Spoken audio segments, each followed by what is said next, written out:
Hello বন্ধুরা, চলুন আজকে ঘুরে আসি সুন্দরবন থেকে। আমি দেখব এবং আপনাদেরকে দেখানোর চেষ্টা করব সুন্দরবন। এই সুন্দরবন খুলনা জেলার কয়রা থানা আওতাধীন। আমি এখন যেখানে আছি এই জায়গাটা আপনার বানিয়াখালী ফরেস্ট রেঞ্জ অফিস। যেহেতু আমরা সুন্দরবনের একটু কাছেই যাব আর কি, সেহেতু একটা নৌকা ভাড়া নেওয়া লাগবে। এখানে ওই যে ভদ্রমহিলা, ওনার কাছে নৌকাটা আমরা ভাড়া নিচ্ছি 2 ঘন্টার জন্য 400 টাকা। যাক, তড়িঘড়ি করে আমরা নৌকায় উঠলাম।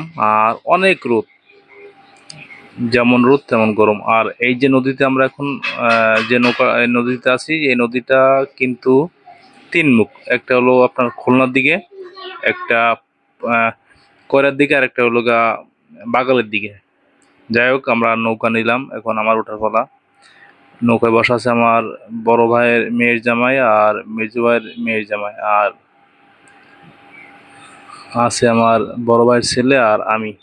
যাই হোক, কথা বাড়াবো না, আমি দেখবো এবং আপনাদেরকে দেখানোর চেষ্টা করব।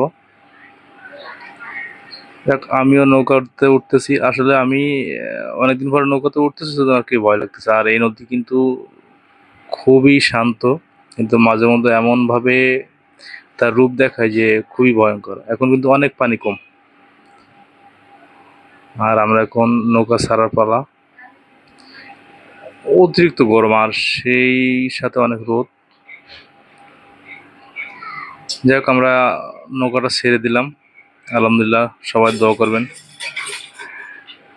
আসলে অনেকের মুখে শুনি যে এই সময়টা বেশিরভাগ বাঘ নাকি আপনার এই যে সুন্দরবন উপকূলে, যে আপনার নদীর তীরে চলে আসে, কারণ গরমটা বেশি। আর শীতের সময় অনেক সময় বাঘ দেখা যায় না।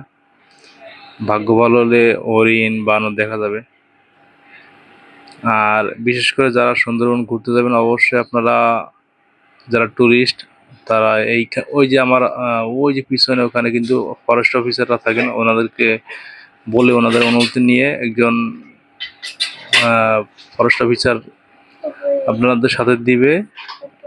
উনি আপনাদেরকে ঘুরে ঘুরে নিয়ে আসবে, কারণ এখানে যাওয়া অনেকটা রিস্ক। তারপর আমরা যেহেতু নদী নদী দিয়ে সুন্দরবন দেখবো, নদী আমরা উপরে উঠবো না বা ভিতরে ঢুকবো না, সেই জন্য আমরা কি ওনাদেরকে বলি নাই। তারপর ওনাদেরকে বলা অনেকটা ভালো টুরিস্টের জন্য, কারণ কোন সময় কি হয় বলা যায় না।